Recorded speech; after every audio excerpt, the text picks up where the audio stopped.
तो यहाँ पर धर्म नीति की परिभाषा, आवश्यकता, लक्ष्य के बारे में बात है। तो धर्म नीति की परिभाषा, अर्थ की सदुपयोगात्मक नीति ही धर्म नीति है। इस पर हम काफी चर्चा कर चुके हैं। तो अर्थ जब बोल रहे हैं तो तन मन धन के रूप में, सदुपयोगात्मक नीति जब बोल रहे हैं तो ये समाज की गति के लिए है, संबंधों के लिए अर्पित समर्पित है, संबंधों में विकास के लिए है। मानव की सार्वभौमिक साम्य कामना सुख की अनुभूति हेतु मानव के समस्त संपर्क एवं संबंध के निर्वाह के लिए समाधान, समृद्धि, अभय व सहअस्तित्व सहज प्रमाण प्रस्तुत करने हेतु निश्चित कार्यक्रम की मानव धर्म नीति की संज्ञा है। तो यहाँ पर धर्म नीति में शिक्षा कार्यक्रम एक निश्चित कार्यक्रम दिखता है जिसमें हम तन मन धन का सदुपयोग करना सीख पाएंगे, समझ पाएंगे। धर्म नीति की आवश्यकता, मानव धर्म नीति सहज समझ तथा परिपालन इसलिए आवश्यक है कि मानव प्रयोग एवं उत्पादन द्वारा प्राप्त अर्थ तथा प्राप्त प्राकृतिक संपदा के सदुपयोग की कामना करता है। धर्म नीति का अध्ययन मानव के परस्परता में पाए जाने वाले संपर्क एवं संबंध का अध्ययन है, क्योंकि मानव संपर्क एवं संबंध से सुखी अथवा दुखी हो रहा है, न कि वस्तु वाहन आदि से। तो यहाँ बहुत स्पष्ट रूप से आया है कि धर्म नीति का अध्ययन, जो धर्म नीति का अध्ययन करने जाएंगे, उसको समझने जाएंगे, जीने जाएंगे, तो सदुपयोग की बात आएगी। अब सदुपयोग की बात आएगी तो वहाँ निश्चित रूप से हमारा संपर्क और संबंध का अध्ययन होगा कि क्या मैं संबंध को वस्तु से ज्यादा वरीयता दे पा रहा हूँ, क्या मैं अपने व्यवहार को कार्य व्यवसाय से अधिक वरीयता दे पा रहा हूँ। तो ये अपने अध्ययन के लिए एक जगह दिखती है और यही धर्म नीति की आवश्यकता है। मतलब इसी कारण से धर्म नीति की आवश्यकता है कि हम ये इसका अध्ययन कर पाएं और इसको जी पाएं। आगे चलकर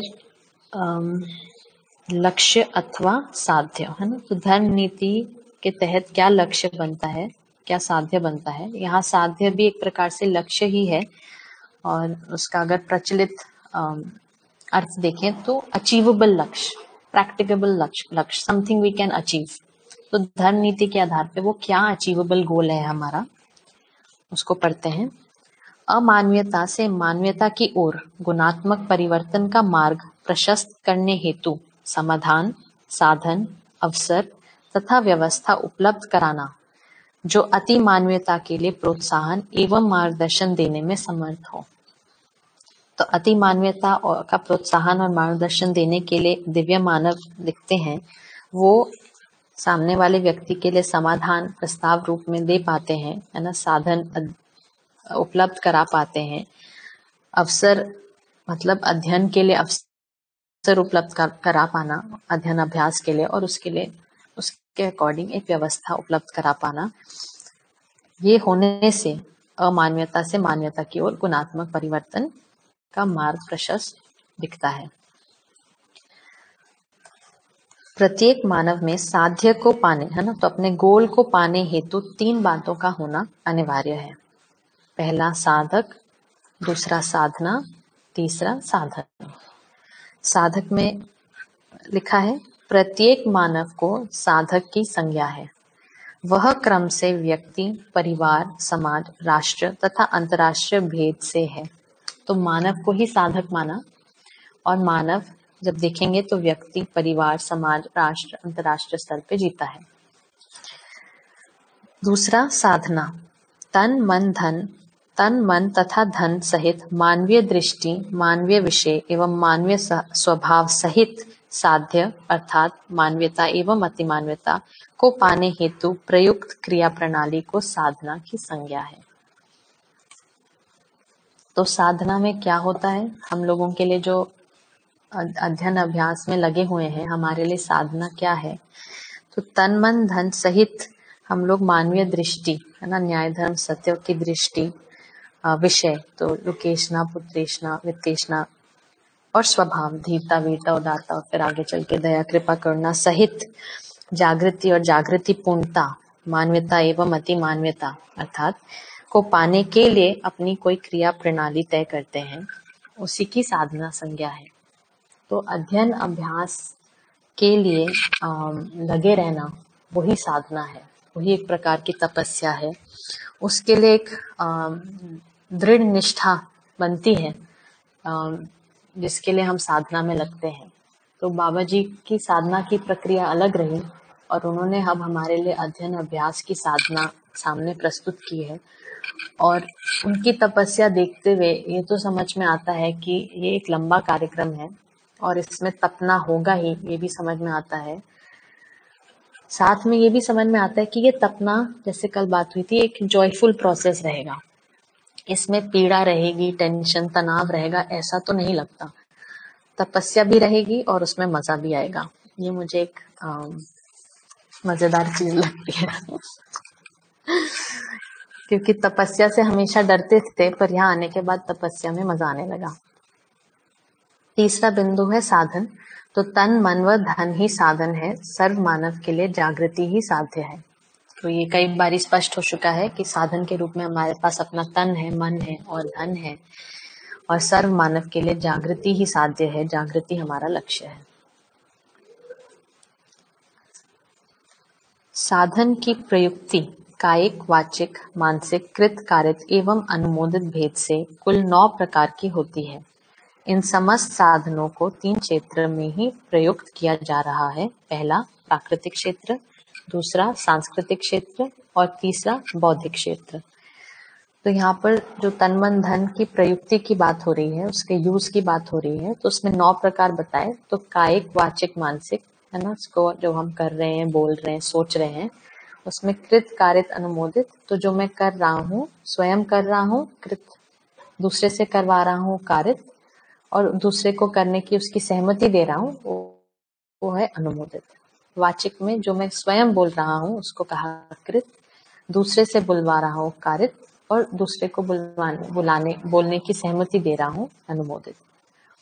मानसिक में जो मैं सोच रहा हूँ उसको कहा कृत, दूसरे से सोचवा रहा हूँ उसको कहा कारित, और दूसरे को सोचने की अनुमति दे रहा हूँ। मतलब एक प्रकार का वातावरण ऐसा उपलब्ध कर रहा हूँ जिसमें वो वैसा ही सोचेगा, इस प्रकार से वो मेरी सहमति है उसमें। तो ये 9 प्रकार के हमें दिखते हैं इसके यूज, जहाँ पे हमारा तन मन धन नियोजित होता है। तो ये तन मन धन को 3 क्षेत्र में यूटिलाइज किया जाता है ना, जो ये बोल रहे हैं इन समस्त साधनों को 3 क्षेत्रों में ही प्रयोग किया जा रहा है। पहला प्राकृतिक, जिसमें आपका उत्पादन विनिमय दिखता है। सांस्कृतिक, जिसमें आपका समाज का पूरा क्षेत्र दिखता है, जहाँ फिर से एक बारी हम सामाजिक नियम तहत जीते हैं। और बौद्धिक क्षेत्र, जो जागृति के अर्थ में लगता है, जहाँ पे बौद्धिक नियम हमें दिखता है। तो प्राकृतिक, सांस्कृतिक और बौद्धिक क्षेत्र को हम तीनों नियम के तहत भी देख सकते हैं। प्राकृतिक नियम के अर्थ में प्राकृतिक क्षेत्र में नियोजित होना, सामाजिक नियम के तहत सांस्कृतिक क्षेत्र में नियोजित होना, और बौद्धिक नियम के तहत बौद्धिक क्षेत्र में नियोजित होना। सहस्तित्व व सामाजिकता का अध्ययन व्यक्ति के जागृति एवं व्यवहार के संदर्भ में ही है। तो यहाँ पर जैसे इसकी हेडिंग है लक्ष्य अथवा साध्य, तो यहाँ पे हम अब मानव लक्ष्य की ओर बढ़ रहे हैं। तो सहस्तित्व व सामाजिकता, तो अपना सहस्तित्व व अभय, एक प्रकार से जो मानव लक्ष्य के 2 बिंदु हैं, का अध्ययन व्यक्ति के जागृति एवं व्यवहार के संदर्भ में ही है। तो ये अपने से कोई दूर की बात नहीं हो रही, जो अनअचीवेबल गोल हम लोग कई बार बनाते हैं। ये बिल्कुल अचीवेबल है, वो अध्ययन पूर्वक अचीवेबल है, और ये जागृति एवं व्यवहार के ही संदर्भ में है, सहस्तित्व और सामाजिकता। फिर आगे है मानव धर्म नीति का अध्ययन अपेक्षाकृत ढंग से ही संभव है।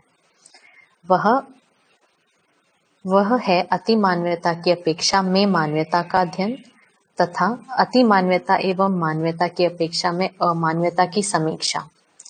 यह सह अस्तित्व, सामाजिकता, समृद्धि, समाधान, संतुलन, सचरित्रता एवं सुख, शांति, संतोष, आनंद के उद्देश्य से किया जाता है, और यही मानव की अध्यात्म आकांक्षा है। तो यहाँ पर फिर से जो हम धर्म नीति की प्रकार से लक्ष्य की ओर जो गति बनती है, धर्म नीति को समझने से जो बनती है, उसका जो पहला वाक्य है मुझे बहुत रेलेवेंट लगा। मानव धर्म नीति का अध्ययन, जब इसका हम अध्ययन करना चाहते हैं तो वो अपेक्षाकृत ढंग से ही संभव है। मतलब हमारी क्या अपेक्षा है उसको देखेंगे तो उसी के अकॉर्डिंग हमारा अध्ययन होगा, तभी हम अति मानवता की अपेक्षा में मानवता को पाएंगे और मानवता की अपेक्षा में अमान्यता की समीक्षा कर पाएंगे। तो जब हम अध्ययन करने जाते हैं तो हमारा जो मन है वो कहाँ लगता है, उसका एक बारी निरीक्षण करना आवश्यक लगता है। तो जो हमने मन और रुचि की सामंजस्यता की बात करी थी, वहां मुझे जो समझ में आता है कि अगर हमारा मन सामाजिक नियम के अर्थ में लगता है, मतलब मानिए हम उसको तुरंत अभी जी नहीं पा रहे, बट स्वधन में ही मेरा मन लगता है, स्वनारी स्व पुरुष से ही मेरा मन लगता है, और दयापूर्ण कार्य व्यवहार में ही मेरा मन लगता है, अन्यथा मुझे ठीक नहीं लगता और मैं उसको स्वीकृत कर चुका हूँ। ये जब होता है तभी मन प्रत्यावर्तित होता है और वृत्ति से संचालित होता है। ये जो प्रत्यावर्तन है ये अध्ययन के लिए बहुत ही आवश्यक कड़ी है, ऐसा मैं इसको मानती हूँ। तो मिनिमम सामाजिक नियम की अपेक्षा यहाँ पे ही अमानवता की समीक्षा हो पाती है, यहाँ ही पर धन, पर नारी, पर पुरुष, पर पीड़ा की समीक्षा हो पाती है। फिर हमारी आगे की कड़ी होती है जहाँ हम मानवता और अति मानवता के लिए आगे बढ़ पाते हैं। अखंड समाज समझदारी सहित समझदार व्यक्तियों के उद्देश्यपूर्ण आचार संहिता समेत व्यवस्था प्रणाली ही है। अखंड समाज में व्यक्ति संपर्क एवं संबंध द्वारा जुड़ा हुआ है। तो यहाँ पे धर्म नीति का जो फैलाव है वो अखंड समाज तक दिखेगा, ये समझ में आता है। तो अगर हम मानव को परिवार की इकाई देखते हुए सामाजिक इकाई देखते हैं और फिर विश्व की इकाई देखते हैं, तो वहाँ पे भाव एक प्रधान चीज रहती है, उससे अखंडता स्थापित हो पाती है। और साथ में ही जब आगे चलकर ये राज्य नीति के फैलाव में इसको देखते हैं तो वहाँ सार्वभौम व्यवस्था प्रणाली भी दिखती है। यहाँ पर अखंडता की ज्यादा बात की गई है, इसीलिए संपर्क एवं संबंध की बात की गई है। तो लास्ट लाइन है, अखंड समाज में व्यक्ति संपर्क एवं संबंध द्वारा जुड़ा हुआ है। तो जब हम धर्म नीति देख रहे हैं, धर्म नीति में हम अपनी मानसिकता देख रहे हैं, मानसिकता में हम वस्तु से अधिक मानव को मान रहे हैं, तो हम अपने संपर्क एवं संबंध से जुड़े हुए ही हैं। तो यहाँ पर आगे चलकर ये संबंध कितने प्रकार के हैं और इसमें क्या मानसिकता डेवलप होती है या क्या मानसिकता व्यवस्था पूर्वक मानी जाएगी, उसका विवरण है। तो धर्म नीति का फैलाव तन मन धन के सदुपयोग के लिए 7 संबंध के अर्थ में यहाँ पे परिभाषित है। आगे बढ़ते हैं। मानव समाज में परस्पर निम्न संबंध दृष्टिगोचर होता है। तो ये हम सभी देख सकते हैं, उस प्रकार से दृष्टिगोचर होता है। पिता माता एवं पुत्र पुत्री संबंध पहला, दूसरा पति पत्नी संबंध, तीसरा गुरु और शिष्य संबंध, चौथा भाई और बहन संबंध, पांचवा साथी सहयोगी संबंध, छठा व्यवस्था और समग्र व्यवस्था संबंध, और सातवां मित्र संबंध। यहाँ पे अगर हम संपर्क एवं संबंध को फैलाने जाएं तो पहले 5 में डेफिनेटली संबंध काफी दिखता है और छठे और सातवें में संपर्क की भी काफी संभावना दिखती ही है। पहला, पिता माता एवं पुत्र पुत्री संबंध।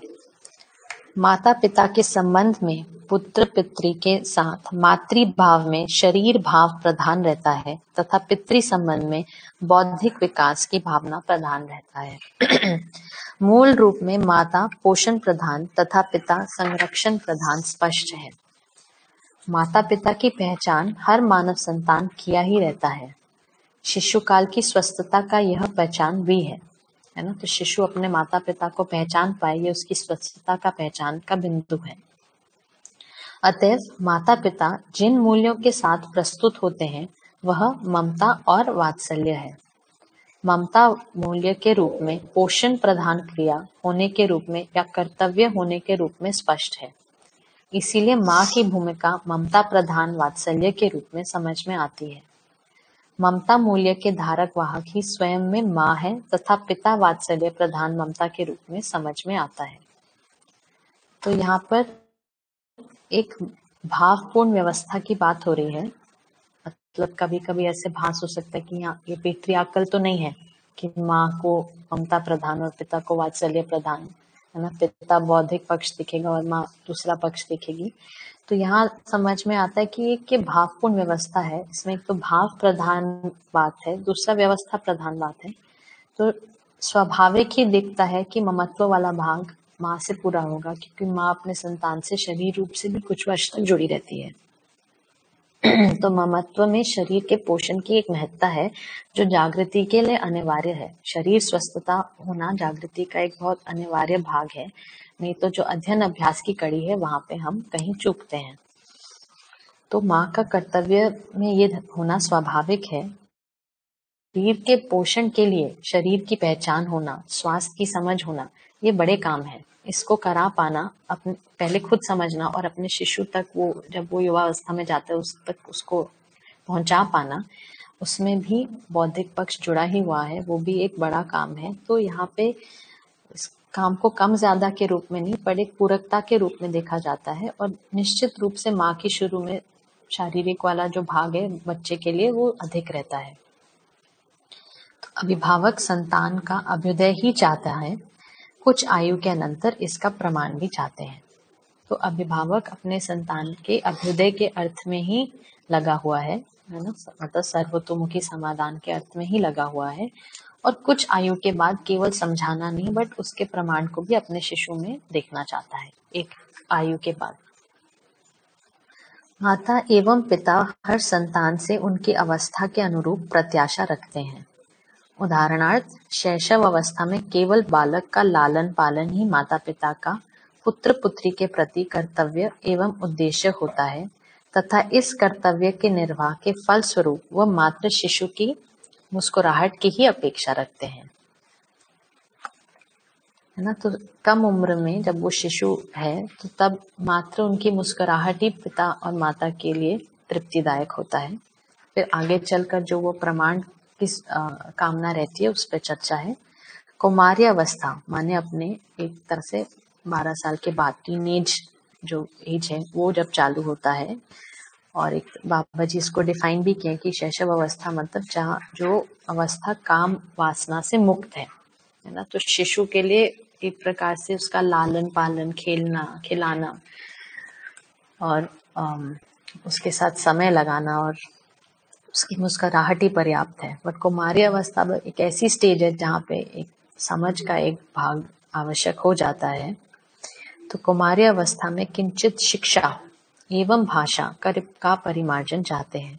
तो शिक्षा एक अनिवार्य भाग हो जाता है कि वो एक ऐसे लाइफ स्टेज में आता है जहाँ अलग प्रकार की उसमें शारीरिक बदलाव भी आते हैं, जिसके कारण कुछ मानसिक बदलाव भी आते हैं, और उसकी मानसिक प्रोसेसिंग पावर वगैरह उस सब की क्षमता बढ़ती ही है। वो और प्रोसेस कर पाता है और चीजों का समीक्षा करना शुरू कर देता है। उस प्रकार से भी शिक्षा एवं भाषा का परिमार्जन चाहते हैं।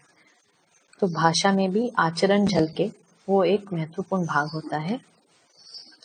इसी अवस्था में आज्ञा पालन प्रवृत्ति, अनुशासन, शुचिता, संस्कृति का अनुकरण, परंपरा के गौरव का पालन करने की अपेक्षा होती है।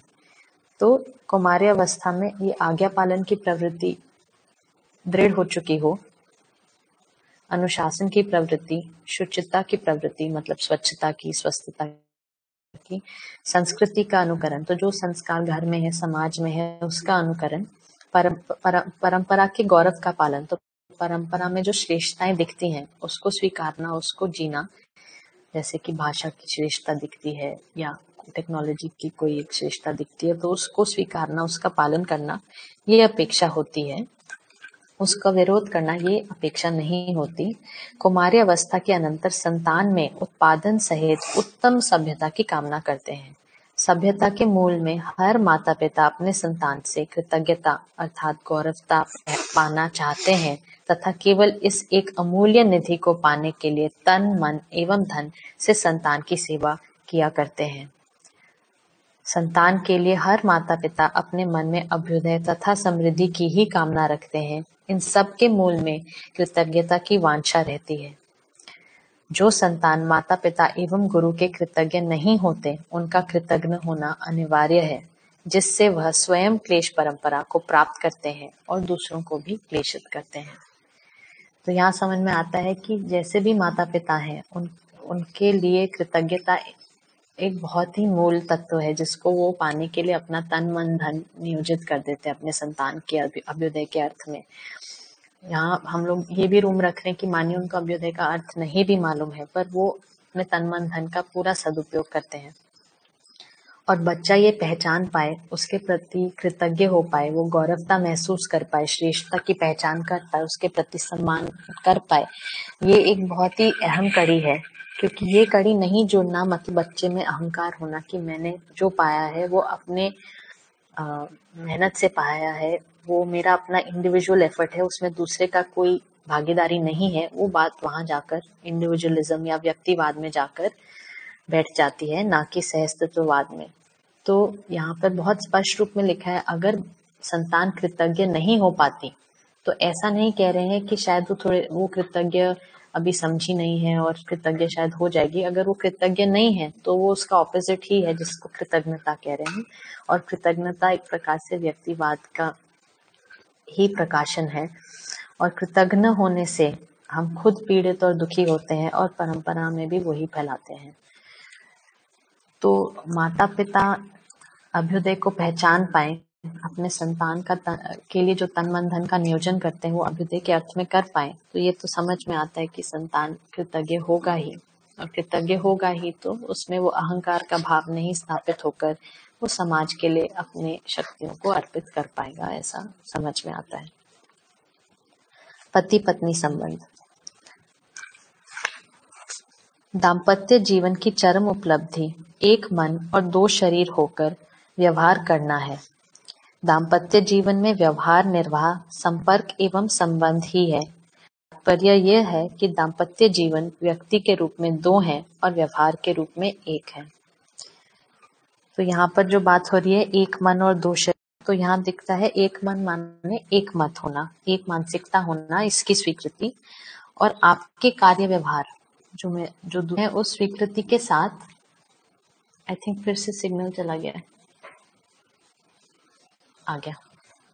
तो एक मन और दो शरीर की जहाँ बात है तो वहां एक मत होने की बात है, एक मानसिकता, एक कॉमन मानसिकता होने की बात है, जहां पर हम जब ये स्वीकारते हैं कि सामने वाला मेरा पति या मेरी पत्नी जो कार्य व्यवहार कर रही है, जो निर्णय पूर्वक कार्य व्यवहार कर रही है, उसके प्रति मेरी पूर्ण स्वीकृति है और उस फल परिणाम के प्रति भी पूर्ण स्वीकृति है।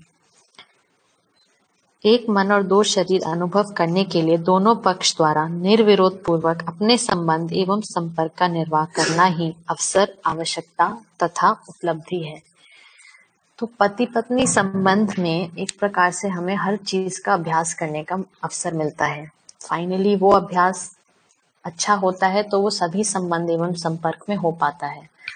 तो एक मन और दो शरीर पति पत्नी में बेशक शुरू होता है, पर वो पूरे परिवार के लिए और आगे चलकर कुटुंब के लिए भी फैलता है, पर उसका अभ्यास प्रारंभिक रूप में और काफी अच्छे समय तक वो पति पत्नी के साथ दिखता है और फिर उसका फैलाव होता है।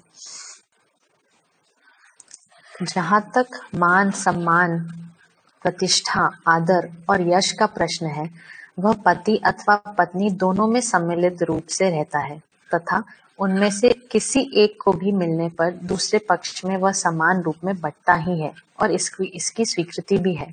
पति पत्नी के रूप में दो शरीर एक मन होने का यही प्रमाण है। तो यहाँ पर जो मान सम्मान है वो केवल पति के लिए या केवल पत्नी के लिए नहीं है, उन दोनों को एक इकाई के रूप में ही पहचाना जा रहा है और वहां पर कोई दोनों के बीच में कोई कंपटीशन नहीं है। ये एक स्वीकृति है कि जो मुझे मिल रहा है वो समाज में हम दोनों को ही मिल रहा है और आगे चलकर ये पूरे परिवार के रूप में भी प्रमाणित होता है कि जो भी सम्मान मिल रहा है वो पूरे परिवार को मिल रहा है। तो इस जिम्मेदारी पूर्वक भी व्यक्ति आगे क्रियान्वित होता है अपने कार्य व्यवहार में। साथ में ये भी दिखता है कि पति पत्नी एक दूसरे के रिप्रेजेंटेटिव हैं, तो जो काम पति कर रहा है वो मान के चल रहे पति पत्नी भी उसमें शामिल है ही। तो दोनों को हर कार्य साथ में फिजिकली करना हो ऐसा नहीं दिखता, पर एक कर रहा है तो दूसरा उसमें शामिल है ही, वो समझ में आता है। परस्परता रूपी सभी संबंधों में विश्वास मूल्य सदा सदा होना परम आवश्यक है। यही मूल मुद्दा है संबंधों को पहचानने का। सभी संबंध अथवा स्थापित संबंध पहचान में होने के उपरांत शरीर काल तक निर्वाह होने की बात आती है। यही जागृत मानव परंपरा का प्रमाण है। संबंधों में से एक महत्वपूर्ण संबंध पति पत्नी संबंध है। इस संबंध में परस्परता में मूल्यों का पहचान इस प्रकार से होता है कि विश्वास पूर्वक सम्मान, स्नेह व प्रेम मूल्यों का निरंतर अनुभव होता है या समय समय पर होता है। न्यूनतम विश्वास मूल्य बना ही रहता है। तो यहाँ पर पति पत्नी संबंध में न्यूनतम विश्वास मतलब न्यूनतम मूल्यों का निर्वाह बना ही रहता है। उसमें सम्मान एक दूसरे के प्रति, तो जहाँ अधिमूल्यन अवमूल्यन नहीं हो रहा, हम एक दूसरे का सही सही आकलन कर पा रहे हैं। और स्नेह माने है ना, एक दूसरे के प्रति निर्विरोधता का भाव बना हुआ है और एक दूसरे के प्रति निष्ठान्वित होकर जीते हैं सामाजिक नियम के तहत। वह प्रेम मूल्य का निरंतर अनुभव होता है। तो यहाँ पे प्रेम मूल्य की जो बात हो रही है वह केवल पति पत्नी के संबंध के अर्थ में नहीं, बट पति पत्नी के संबंध में दया कृपा करुणा के रूप में अभिव्यक्त होता है और फिर वह सभी संबंधों में फैलता है। तो उसके लिए आगे पढ़ते हैं। प्रेम मूल्य बराबर दया कृपा करुणा की अभिव्यक्ति है। इस विधा में पति में मूल्यांकन के आधार पर दया कृपा करुणा मूल्यों का स्पष्ट होना, उसी प्रकार से पत्नी द्वारा भी इन मूल्यों का स्पष्ट होना ही प्रेम मूल्य है।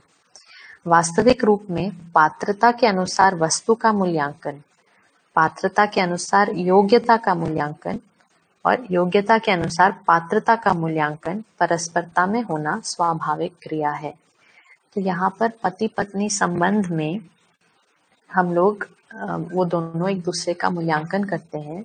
इस मूल्यांकन में क्या मूल्यांकित होता है, तो एक देखते हैं कि दया कृपा करुणा, तो उसमें वास्तविक रूप में पात्रता के अनुसार वस्तु का मूल्यांकन। यहाँ पे दया की बात हो रही है कि पात्रता के अनुसार उसके पास वस्तु है कि नहीं। अगर वस्तु नहीं है तो उसको उपलब्ध कराने में लगता हूँ। दूसरा, पात्रता के अनुसार योग्यता का मूल्यांकन। यहाँ पे कृपा की बात हो रही है, तो पात्रता उपलब्ध कराना मेरी जिम्मेदारी बनती है। फिर आगे बात हो रही है योग्यता के अनुसार पात्रता का मूल्यांकन परस्परता में होना स्वाभाविक क्रिया है। यहाँ पे करुणा की बात हो रही है कि जहाँ पे पात्रता व वस्तु दोनों उपलब्ध नहीं है तो उसको उपलब्ध कराने में अपना तन मन धन मैं नियोजित करता हूँ। ये एक दूसरे के प्रति जो शक्तियों का नियोजन है, इसको कहा प्रेम। तो इसका प्रारंभिक स्वरूप यहाँ दिखता है और फिर पूरे में फैलता है। यह नित्य नैमित्तिक है। नित्य मूल्यांकन का तात्पर्य हम मूल्यांकन में अभ्यस्त हो गए। तो जैसे पहले कहा, पति पत्नी संबंध वो एक स्थली है जहाँ पे इन सब का अभ्यास होता है।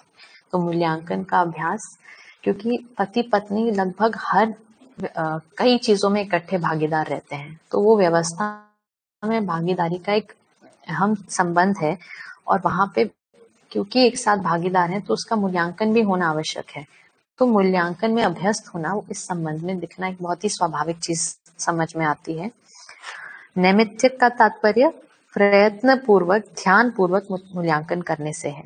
तो यहाँ पर पति पत्नी संबंध में हम ध्यान पूर्वक एक दूसरे का मूल्यांकन करें, दया कृपा करुणा के अर्थ में देखें उसको, ना कि जो अभी हमारा होता है कि एक बैगेज बन जाता है, दूसरा कुछ बोलना शुरू करता है और वो क्यों बोल रहा है और उसका क्या नतीजा होगा उसको हम पहले ही एक बॉक्स में बना के रखते हैं और हमारा सुनना बंद हो जाता है। तो यहाँ पे हम बैगेज फ्री होकर एक दूसरे को सुनते हैं और डेली एक दूसरे को ध्यानपूर्वक इवैल्यूएट कर पाते हैं और एक दूसरे के इम्प्रूवमेंट के लिए हम अवसर भी उपलब्ध करा पाते हैं, एक दूसरे को स्पेस भी दे पाते हैं। इसी का नाम हुआ दया कृपा करुणा, कि स्पेस भी दे पाना और साथ में अवसर भी अपने भी हो पाता है, समाज में भी हो पाता है। तो ऐसी स्थिति बारंबार होते होते मूल्यांकन सहज रूप में होना पाया जाता है। तो पहले हम इसको अभ्यासवश करते हैं और फिर ये एक सहज प्रक्रिया बन जाती है। इस प्रकार योग्यता के अनुसार पात्रता, पात्रता के अनुसार योग्यता का मूल्यांकन विशेषकर पति पत्नी संबंध में होना अति आवश्यक है। ये दोनों मूल्यांकन के साथ ही पात्रता और योग्यता में संतुलन स्थिति को पाया जाता है।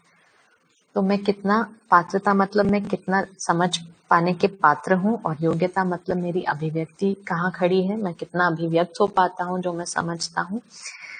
तो ये एक प्रकार से प्रतिभा और व्यक्तित्व के संतुलन की भी बात है। मैं क्या समझता हूँ और मेरे व्यक्तित्व, मेरे कार्य व्यवहार में क्या दिखता है, ये एक संतुलन बिंदु है जहाँ पे फिर से पति पत्नी संबंध में इसको इस्टेब्लिश करने का काफी सारा अभ्यास किया जाता है। तीसरी विधि से पति या पत्नी अथवा दोनों में योग्यता पात्रता हो ही नहीं, ये दाम्पत्य जीवन अथवा किसी भी प्रौढ़ युवा में संभव ही नहीं है। तो किसी के पास पात्रता ना हो, योग्यता ना हो, ऐसा संभव ही नहीं है। यही हो सकता है कि योग्यता और पात्रता का न्यून अतिरेक हो सकता है। तो योग्यता पात्रता में कुछ कम ज्यादा हो सकता है, ये दिखता है, इसीलिए वो अवसर बनता भी है एक दूसरे के योग्यता पात्रता को बढ़ाने का। पर किसी में ना हो और उसका कुछ हो ही नहीं सकता, ये संभावना नहीं बनती। इसी में सामंजस्य को पाने के लिए दाम्पत्य जीवन का महती उपयोग होना पाया जाता है। इन तथ्यों को पूर्व आशाओं को भुलावा देना ही दुख और परेशानी का कारण है, यही भ्रम है। इसी को बोला शोषण। अच्छा, ओके। एक प्रश्न है, एक मन दो शरीर में कभी संभव नहीं है क्योंकि शरीर अलग है, तो एक मन की जगह एक जैसे विचार एक समय हो सकता, पर मन का एक होना तार्किक नहीं है। पति पत्नी के दोनों मन एक दूसरे के लिए पूरक हो सकते हैं, सम्मान से संयम समाधान सामंजस्य हो सकता है, पर एक मन दो शरीर एक सांत्वना विचार है। हाँ ठीक है भाई, आप ठीक ही कह रहे हैं कि उसको टेक्निकली नहीं बोल रहे कि मन एक हो जाता है, वो एक मत हो जाते हैं। तो आपने जो शब्द इस्तेमाल किया पूरक, वो मुझे बिल्कुल ठीक शब्द लग रहा है कि वो एक दूसरे के पूरक हो जाते हैं, और इसलिए पूरक हो जाते हैं कि वो एक दूसरे की मानसिकता को पूर्ण रूप से स्वीकार चुके हैं। हर बार एक दूसरे को क्वेश्चन करना कि आप ये क्यों कर रहे हैं, ऐसा मत करो, इससे ये हो जाएगा, ये वाला डाउट नहीं रहता। आप मान के चल रहे हैं कि वो जो कर रहे हैं वो सही कर रहे हैं और उसका फल परिणाम भी सही होगा, और मानिए कोई गलती होती भी है तो उसको भी स्वीकारने के लिए खड़े हैं और उसको पूरकता में कन्वर्ट करने के लिए खड़े हैं, दया कृपा करुणा के तहत। फिर एक है प्रश्न, बैगेज फ्री कैसे? बैगेज फ्री, ये शायद वर्ड थोड़ा बैगेज फ्री मतलब जैसे कि आप बैगेज शब्द का, मेरा कहने का मतलब था जैसे जब पति पत्नी बहुत सारा समय एक साथ बिताते हैं तो वो पहला शब्द बोलते हैं और हमारा चिढ़ना शुरू हो जाता है, क्योंकि हमें पता है वो अब ये वही बात बोलेंगे और मुझे ये बोलेंगे और मैंने ये ठीक नहीं किया, मतलब वो सारा हमारे अंदर पूरा विश्लेषण शुरू हो जाता है। जबकि वो कहना भी चाह रहे हैं कि नहीं, वो हमें स्पष्ट नहीं है, वो क्या कहना चाह रहे हैं वो हमें स्पष्ट नहीं है। हमने ऑलरेडी मान लिया कि अब वो यही बोलने वाले हैं और उसका नतीजा यही होने वाला है, तो स्विच ऑफ ही कर जाओ, उनकी बात मत सुनो। तो अब हम सामने वाले को एक्चुअली सुन नहीं पाते वो क्या कहना चाह रहा है, कि कल्पना में कुछ ऐसा इनपुट दे पाना जिससे उस बात में कुछ समाधान निकल पाए। तो ये था मेरा उसका कहने का अर्थ।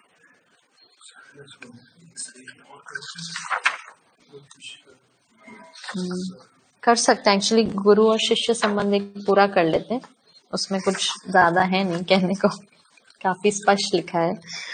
गुरु और, अच्छा इसका मतलब ये नहीं कि पहले जो लिखा था वो अस्पष्ट था, बट इसमें व्याख्या में ही सब कुछ बहुत अच्छे से स्पष्ट है। गुरु और शिष्य संबंध। गुरु की ओर से शिष्य के प्रति आशा बंधी रहती है कि जो अध्ययन कराया जाता है उसका बोझ शिष्य का होगा, शिष्य कृतज्ञ व आज्ञाकारी होगा। तो गुरु में भी ये कामना रहती है कि शिष्य बोध प्राप्त करेगा और शिष्य में वो कैपेबिलिटी होगी कि वो उसको प्राप्त करेगा। शिष्य की गुरु से प्रत्याशा रहती है कि उसकी वांछा तथा जिज्ञासा के आधार पर उन्हीं दिशाओं में गुरु द्वारा अध्ययन कराया जाएगा। गुरु और शिष्य दोनों में उपलब्धि की कामना की साम्यता है, प्रक्रिया में पूरकता है। एक प्रदाता है और दूसरा प्राप्त करता है। प्राप्तकर्ता और प्रदाता की एक ही अभिलाषा है कि बोध पूर्ण हो जाए। तो हम लोग जिस प्रक्रिया में जुड़े हैं तो उसमें बोध ही हमारी, अनुभव ही हमारा लक्ष्य है, और उस प्राप्ति के लिए हम गुरु को स्वीकारते हैं, उनका आज्ञा पालन करते हैं, और इस प्रक्रिया में पूरकता रहती है क्योंकि उसका आधार एक प्रकार से आज्ञा पालन, अनुकरण, अनुशासन और जिज्ञासा रहती है। तो उसमें एक पूरकता विधि रहती है और बोध पूर्ण हो जाए, है ना, यहाँ तक की कड़ी रहती है, क्योंकि बोध से अनुभव एक व्यक्तिगत कड़ी है जो हर व्यक्ति को अपने आप पूरा करना है। शिष्य का अर्थ बोध जब पूर्ण हो जाता है उस समय गुरु पर्व मनाता है, अर्थात गुरु को प्रसन्नता की अनुभूति होती है। यही वात्सल्य स्थिति है। तो वात्सल्य अपने अंदर तब स्थापित होता है जब शिष्य, जिस लक्ष्य के अर्थ में हम शिष्य से जुड़े थे, वो उसका लक्ष्य पूरा होता है, तो हमारे अंदर जो भाव घटता है उसको कहा वात्सल्य। तो हमारी गाइडेंस एक तरह से पूरी हुई, उसको एक स्वरूप मिला, यही वात्सल्य स्थिति है। तात्पर्य यह है कि हर एक बड़े अपने से छोटों में वांछित गुणों की प्रसारण क्रिया में तत्पर रहते हैं। इसके बदले में जो तोष, उत्सवित होना वे पाते हैं, वही एक वस्तु की प्राप्ति की अभिलाषा नहीं रहती।